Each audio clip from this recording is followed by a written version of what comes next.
Bicara tentang perang melawan terorisme di Indonesia ini tidak bisa dilepaskan dari konteks proyek global yang dikumandangkan oleh Amerika sebenarnya, yang dikenal dengan Global War on Terrorism.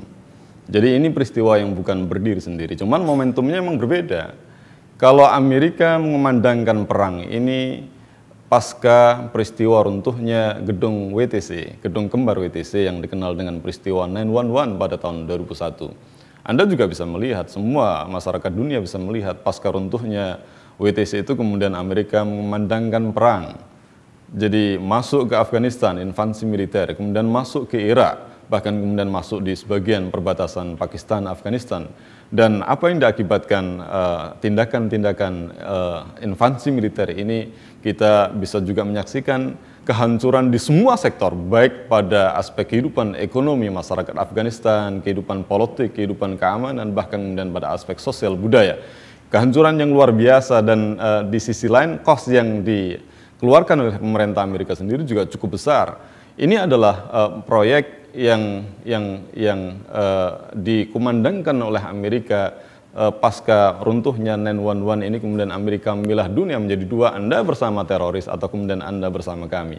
Lah disinilah kemudian kita bisa melihat bahwa peristiwa yang terjadi di Indonesia ini sebenarnya adalah terkait atau kemudian ini masih ada kaitannya dengan konstelasi global saat itu yang terkait dengan perang global Amerika melawan terorisme. Cuman di Indonesia momentum perang ini secara masif dilakukan adalah pasca peristiwa bom Bali yang pertama, yakni tahun 2002, di mana kemudian kita bisa menyaksikan pada waktu itu dari berbagai pemberitaan media luar negeri dan dalam negeri, korbannya dari Australia ada 82 orang dan beberapa orang Indonesia juga, termasuk kemudian warga Amerika yang jumlahnya lebih kecil dibandingkan warga Australia, dan sisanya dari berbagai negara Eropa, termasuk kemudian Jepang dan sebagainya. Jadi ini kita bisa melihat ada korelasi, jadi bukan peristiwa yang berdiri sendiri, tapi ini terkait dengan sebuah proyek besar di mana kemudian Indonesia mencoba untuk mengaminkan seperti apa yang diinginkan oleh pemerintah Amerika dalam hal ini.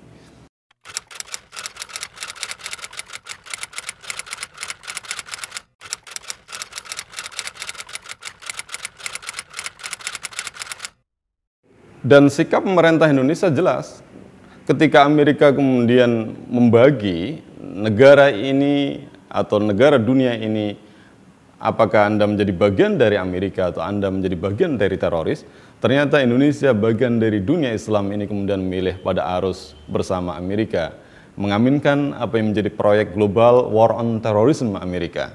Kita bisa melihat bagaimana pemerintah Indonesia pasca bom Bali 1 itu kemudian merumuskan sebuah regulasi yang akan dijadikan sebagai payung jadi implementasi kontra terorisme. Munculnya Undang-Undang Nomor 15 tahun 2003 tentang perang melawan terorisme. Tidak cukup itu. Kemudian bahkan pemerintah Indonesia membentuk satuan detasmen khusus 88 di bawah Komando Kepolisian Republik Indonesia. Bahkan kemudian pada tahun-tahun berikutnya, yakni pada tahun 2010, kemudian muncul sebuah lembaga yang di bawah langsung presiden yang dikenal dengan BNPT atau Badan Nasional Penanggulangan Terorisme.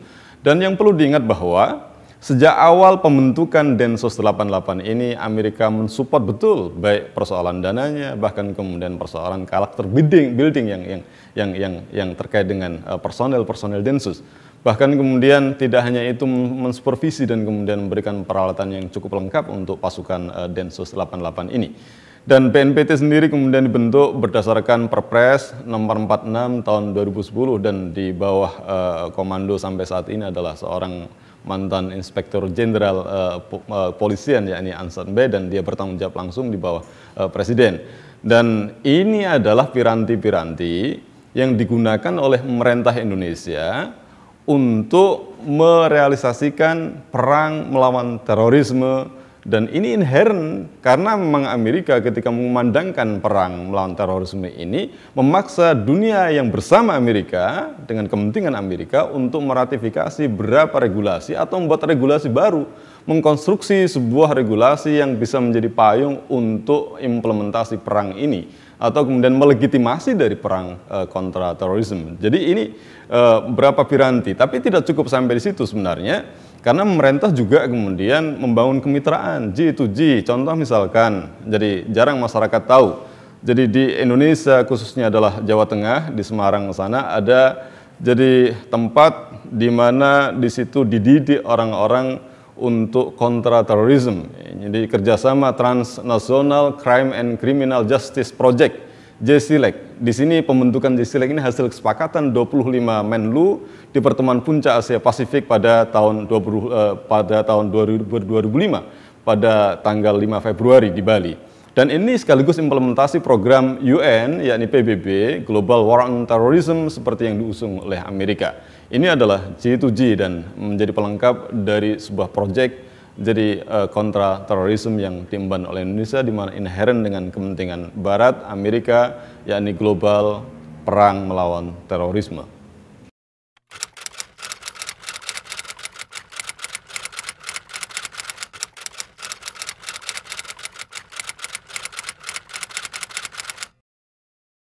Bicara tentang persoalan akar terorisme, minimal ada dua pendekatan metodologi analisis yang bisa kita gunakan sebenarnya.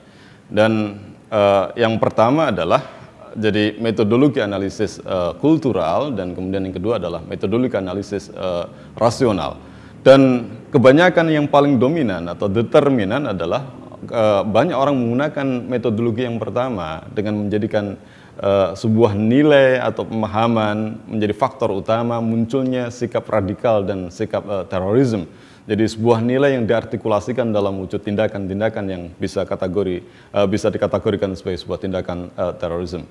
Tapi ini tidak cukup sebenarnya untuk menjelaskan tentang sebuah akar dari terorisme. Kalau kita bicara tentang terorisme, ada pelaku, ada tindakan, dan kemudian ada objek. Dan untuk bisa membaca secara holistik, maka perlu penggunaan pada metodologi analisis rasional, di mana kita tidak hanya bicara tentang persoalan motif pelaku, tapi bicara tentang persoalan tindakan, bahkan kemudian bicara tentang persoalan objek, kenapa dia menjadi sasaran, kenapa kemudian dia menjadi target, kenapa kemudian dia yang menjadi bidikan dari sebuah tindakan teror. Dan memang resikonya bahwa dengan pendekatan rasional metodologi analisis ini akan terkesan satu bisa jadi dianggap objektif, kemudian yang kedua bisa jadi kemudian dianggap empati pada pelaku teror. Dan di satu sisi yang sama karena memang objek teror ini adalah menjadi korban dari tindakan terorisme. Lah, kita bisa melihat sebuah fakta empiris. Jadi dan kita bisa mempersempit misalkan dalam konteks dunia Islam misalkan. Ada faktor kemiskinan, ada variabel kemiskinan, ini persoalan ekonomi, kemudian juga ada variabel pendidikan, keterbelakangan, ada kemudian pemerintahan yang otoriter, kemudian ini ada marginalisasi, kemudian ada globalisasi, ada ketidakadilan, jadi pada aspek penegakan hukum dan sebagainya. Ini adalah variabel-variabel yang sangat mungkin menjadi stimulan munculnya tindakan-tindakan anarkis atau bahkan sampai pada level tindakan terorisme. Dan ada satu hal yang tidak boleh dilupakan bahwa ada dominasi dan imperialisme global yang dilakukan oleh negara-negara superpower, contohnya misalkan Amerika bersama sekutunya. Di dunia Islam yang ini kita menemukan benang merahnya, ada relevansi antara dominasi imperialisme negara superpower Amerika. Jadi di negeri-negeri Islam, jadi di dunia Islam ini melahirkan variabel-variabel yang saya sebutkan tadi yang sekaligus menjadi stimulan munculnya terorisme baik di skala global ataupun lokal. Dan ada catatan penting bahwa di samping itu semua juga memungkinkan bahwa terorisme adalah sebuah produk atau desain dari tangan-tangan intelijen baik pada level global atau kemudian pada level lokal. Ini sangat memungkinkan. Dan pada kesempatan yang beda mungkin kita akan coba diskusikan dan buka bagaimana skenario-skenario intelijen ini bermain untuk memproduk atau reproduksi dari sebuah tindakan terorisme. Dan Anda juga perlu tahu misalkan sebuah riset pernah kemudian dirilis, jadi riset yang dilakukan oleh Robert Pape dari Universitas Chicago mencoba untuk memetakan 2.200 bom bunuh diri itu pada era tahun 80 sampai 2003 itu jumlahnya cuma 300 kasus. Pada era tahun 2004 sampai 2009 kemudian meningkat tajam 1.800 kasus. Dan 90% seluruh dunia terkait anti Amerika dan 90% yang melakukan adalah orang lokal dan 95% sebagai bentuk respon terhadap pendudukan asing. Dari riset Robert Pape dari Universitas Chicago ini saja sudah menunjukkan bahwa ada peningkatan yang sangat tajam. Tindakan-tindakan bom bunuh diri ini terkait dengan sebuah invasi militer, terkait dengan imperialisme. Jadi sebuah tindakan yang tidak sewajarnya dilakukan oleh sebuah negara semacam Amerika di dunia Islam yang secara otomatis ini akan menjadi stimulan sebuah perlawanan. Demikian juga dari sebuah riset yang pernah dirilis oleh Universitas Maryland pada tahun 2003, dan ini survei menjelaskan bagaimana kehadiran Amerika di dunia Islam justru akan memunculkan sentimen yang semakin kuat jadi di kalangan kaum muslimin di negeri-negeri Islam.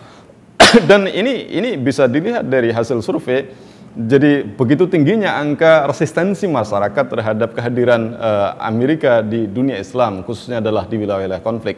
Demikian juga sebuah riset yang pernah dirilis oleh PEF Research Center. Jadi dari proses investigasi yang mereka lakukan, itu menunjukkan tren bagaimana Timur Tengah khususnya jadi tingkat penolakan dan tingkat kebencian pada kebijakan luar negeri Amerika di wilayah mereka semakin tinggi, dan ini tentu adalah sebuah tren yang menunjukkan sangat mungkin jadi munculnya gejala-gejala tindakan-tindakan kekerasan atau kemudian tindakan yang kemudian oleh Amerika dicap sebagai sebuah tindakan terorisme yang sejatinya sebenarnya adalah sebagai akibat bukan sebagai sebab. Tapi sebab yang utama munculnya tren terorisme dalam tanda kutip ini adalah imperialisme yang dikumandangkan bahkan kemudian diimplementasikan oleh Amerika. Dan ini tidak boleh tutupi, dan ini tidak boleh kemudian dinegasikan. Dengan pendekatan metodologi analisis rasional ini kita bisa memahami sesungguhnya orang-orang yang dituduh terorisme jadi oleh media barat, oleh bahkan kemudian oleh pemerintah Amerika dan kemudian negara-negara dunia Islam yang inherent dengan kepentingan proyek global war on terrorism ini, mereka sebenarnya membahasakan diri dengan perlawanan, dan dalam bahasa agama ini disebut dengan jihad, bukan semata-mata karena ini persoalan nilai. Jadi adanya perintah jihad kemudian dia mengartikulasikan. Kenyataannya tentang doktrin nilai jihad ini sudah berlaku berabad-abad yang lalu, tapi kemudian tidak setiap saat ini kemudian bisa diartikulasikan dalam wujud tindakan-tindakan sebagaimana misalkan bom bunuh diri dan semacamnya. Tapi kenyataannya ini seiring dengan momentum tindakan imperialisme, tindakan-tindakan ketidakadilan, tindakan globalisasi yang dikomandangkan dan dikomandani oleh Amerika di dunia Islam. Ini yang perlu dipahami tentang akar sebuah terorisme. Jadi tidak bijak kalau kemudian hanya memfokuskan bahwa ini adalah persoalan-persoalan terkait dengan nilai, dan ini akan tendensius larinya pada persoalan jadi pemahaman-pemahaman atau doktrin-doktrin Islam yang dianggap ada kesalahan dan penafsiran yang salah pada doktrin Islam. Ini.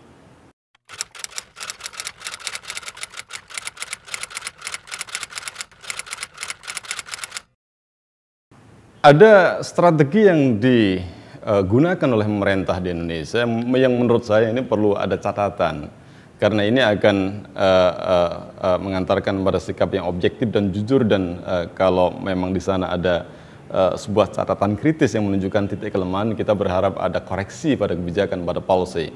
Jadi ada dua strategi yang diemban yang digunakan oleh pemerintah untuk kontra terorisme di Indonesia, yakni strategi yang pertama hard power atau hard measure, kemudian yang kedua adalah soft power atau soft measure. Pada strategi yang pertama hard power ini atau hard measure ini, kita mengenalnya ada sebuah langkah yang namanya law enforcement, penegakan hukum. Kalau dalam bahasa BNPT sendiri, Badan Nasional Penanggulangan Terorisme, kita tahu ada beberapa catatan yang saya dapatkan bahwa ini dilakukan dengan cara yang adil dan transparan. Kemudian ada pemihakan pada hak-hak asasi manusia berdasarkan bukti yang akurat dan cukup. Tapi ini semua adalah sebuah teori yang tidak ada realitasnya, karena kenyataannya banyak orang yang hanya diduga, banyak orang yang kemudian diduga terkait. Jadi atau bahkan kemudian dugaan tanpa bukti sama sekali, kemudian dia bisa menjadi korban penangkapan, bahkan lebih dari itu mereka mengalami penyiksaan, bahkan kemudian sampai hilangnya nyawa dari diri mereka. Dan sampai hari ini kita bisa mencatat jadi tindakan-tindakan law enforcement yang dilakukan oleh Densus 88 dan Satgas yang di bawah kendali BNPT, itu tercatat sekitar 110 orang yang tewas, yang dalam bahasa Komnas HAM ini jelas-jelas adalah extrajudicial killing, pembunuhan di luar prosedur pengadilan. Kita tahu di Indonesia hanya 3 orang dalam kasus kontra terorisme yang mereka mendapatkan hukuman dengan ketokan palu pengadilan, yakni Amrozi, Imam Samudra, dan Mokhlas. Mereka dihukum mati dengan putusan pengadilan. Di luar itu semua adalah extrajudicial killing. Jadi kalau kemudian dikatakan bahwa law enforcement ini dengan berdasarkan data yang akurat, data yang kuat, ini tidak menemukan relevansinya. Demikian juga menghargai HAM, banyak sekali pelanggaran baik pada orang yang menjadi korban karena diduga atau kemudian dari pihak keluarga. Jadi ini semua tidak mendapatkan hak-hak yang semestinya. Jadi banyak pelanggaran hukum dalam proses penegakan hukum yang dilakukan oleh aparat Densus 88 ini dan Satgas yang di bawah kendali BNPT. Demikian juga berdasarkan bukti yang cukup, kenyataannya banyak bukti tanpa dugaan, tanpa bukti, yang ini kemudian orang bisa ditangkap, dan sampai hari ini lebih dari 750 orang dalam penjara karena hanya dugaan mereka adalah calon atau mereka adalah pelaku tindak pidana terorisme. Dan kemudian di satu sisi bahwa tindakan-tindakan seperti ini atau strategi ini juga kemudian justru melahirkan persoalan-persoalan baru. Ibarat sebuah kekerasan, maka ini menjadi sebab dari kekerasan-kekerasan berikutnya, melahirkan spiral kekerasan yang tidak ada ujungnya. Kemudian yang kedua, yakni soft power atau soft measure. Ada 2 hal yang dilakukan, yakni penguatan legal frame. Ini sebuah langkah politik yang dilakukan oleh pemerintah. Jadi dengan berbagai komponen yang terkait. Jadi untuk merumuskan regulasi, dengan regulasi-regulasi yang ada diharapkan mereka melakukan kontra terorisme punya legitimasi dan bisa melakukan tindakan yang lebih masif lagi. Contoh misalkan upaya untuk revisi Undang-Undang Terorisme nomor 15 tahun 2003. Demikian juga kemudian kemarin 2012 sudah disahkan Undang-Undang nomor 9 tahun 2012 tentang pendanaan terorisme. Demikian juga Undang-Undang Intelijen sudah disahkan, kemudian rancangan Undang-Undang Keamanan juga sudah dirumuskan. Demikian juga tentang rancangan Undang-Undang Ormas juga kemudian ini juga sudah kemarin sudah digodok.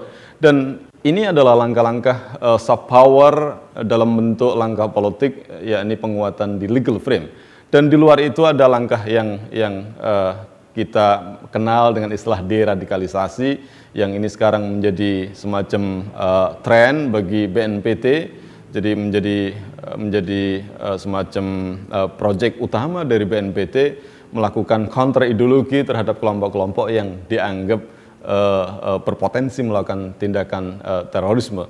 Ini adalah 2 strategi yang diemban, yang kalau kita melihat secara detail, baik pada strategi hard power atau kemudian strategi soft power, ini sama-sama melahirkan ekses yang justru saya menilai bukan kemudian menyelesaikan masalah, justru melahirkan masalah-masalah yang baru. Dan ini terbukti sampai pada hari ini dengan deradikalisasi, justru kemudian terorisme tidak pernah kemudian pupus. Bahkan kemudian dengan penindakan yang dilakukan oleh Densus dengan banyak orang yang mati, itu juga kemudian tidak menjadikan tindakan-tindakan teror ini kemudian mati atau sirnya, tapi kemudian melahirkan tindakan teror yang tidak ada ujungnya, dan banyak korban juga dari pihak aparat keamanan, khususnya adalah aparat kepolisian yang tidak tahu menahu tentang kasus terorisme.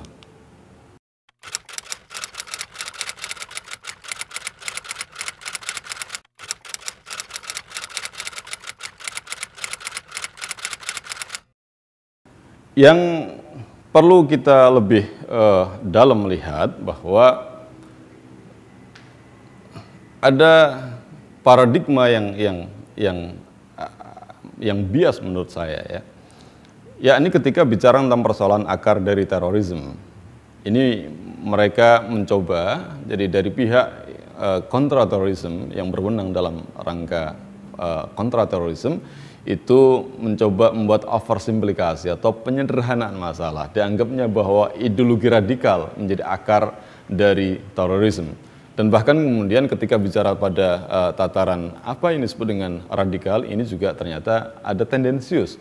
Jadi ada stereotip menuduh pada kelompok tertentu, pada keberagamaan kelompok tertentu, dan ini menurut saya sangat berbahaya. Sementara terorisme itu sendiri, kalau kita bicara tentang definisi, sampai hari ini tidak ada kesepakatan tentang definisi terorisme. No global consensus. Jadi tidak ada kesepakatan definisi terkait dengan terorisme. Memang mereka sepakat bahwa ini adalah tindakan extraordinary crime, tindakan kejahatan yang luar biasa. Sehingga kemudian orang itu atau institusi yang bergerak di bidang kontraterorisme merasa sah-sah saja melakukan tindakan yang extraordinary juga. Jadi ini yang terjadi. Sekalipun kemudian dalam Undang-Undang Nomor 15 Tahun 2003 pada pasal 6 itu sudah akomodir tentang definisi, tapi ini definisi sangat-sangat multi interpretasi, semacam pasal karet yang bisa ditarik ulur sesuai dengan kepentingan politik. Demikian juga dalam Konvensi PBB tahun 1937, definisi tentang terorisme tidak ada kesepakatan. Lebih condong bahwa terorisme didefinisikan bergantung pada siapa yang punya kekuatan, siapa yang punya kepentingan, terutama adalah dari pihak status quo. Dan ini pada hari ini banyak sekali kasus-kasus yang sebenarnya tidak layak untuk disematkan label terorisme, tidak available dengan label terorisme, tapi kemudian opini propaganda dibangun sedemikian rupa seolah-olah tindakan adalah terorisme, dan ini mengalami bias yang luar biasa. Dan padahal sejatinya dalam konteks undang-undang di Indonesia cukup mereka adalah bisa diklaim sebagai sebuah tindakan kriminal, dan kemudian KUHP bisa kemudian diterapkan pada kasus itu, tidak kemudian dibawa tarik pada isu terorisme.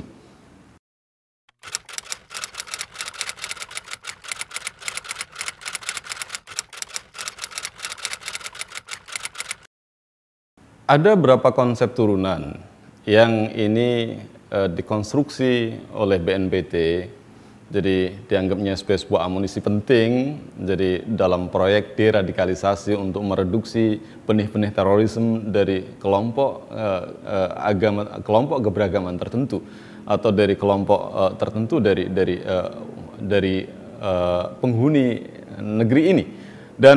Dan ini kalau kita membaca konsep-konsepnya jelas ini mengacu pada agama Islam, dan ada beberapa terminologi yang mereka coba untuk berikan tafsiran-tafsiran baru, memberikan definisi-definisi bahkan persepsi baru pada terminologi ini. Contoh misalkan mereka fokus pada terminologi jihad, ini perlu adanya tafsir ulang. Kemudian truth claim kebenaran, tentang amar ma'ruf nahi mungkar, tentang hijrah, tentang taugut, tentang muslim, tentang kafir, tentang umatan wasyat, tentang doktrin konspirasi, tentang terminologi daulah Islam, darul Islam, tentang khilafah, tentang toleransi, tasamuh.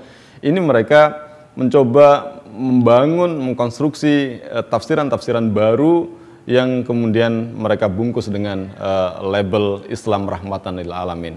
Sebenarnya kalau kita kemudian teliti, pada kesempatan lain kita akan jelaskan secara rinci, tapi dalam konteks sekarang ini kita bisa melihat bahwa label Islam rahmatan lil alamin itu tidak lebih adalah bungkus dari sebuah substansi pemahaman, jadi pluralisme, liberalisme, moderatisme dalam agama Islam, yang ini yang mereka kemudian coba kembangkan. Dan hakikatnya ini bukanlah kemudian istihad, tapi lebih pada dekonstruksi pada terminologi yang sudah baku yang diajarkan oleh Islam.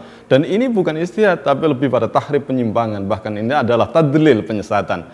Dan ini kelihatan sekali, jadi long term, jangka panjang.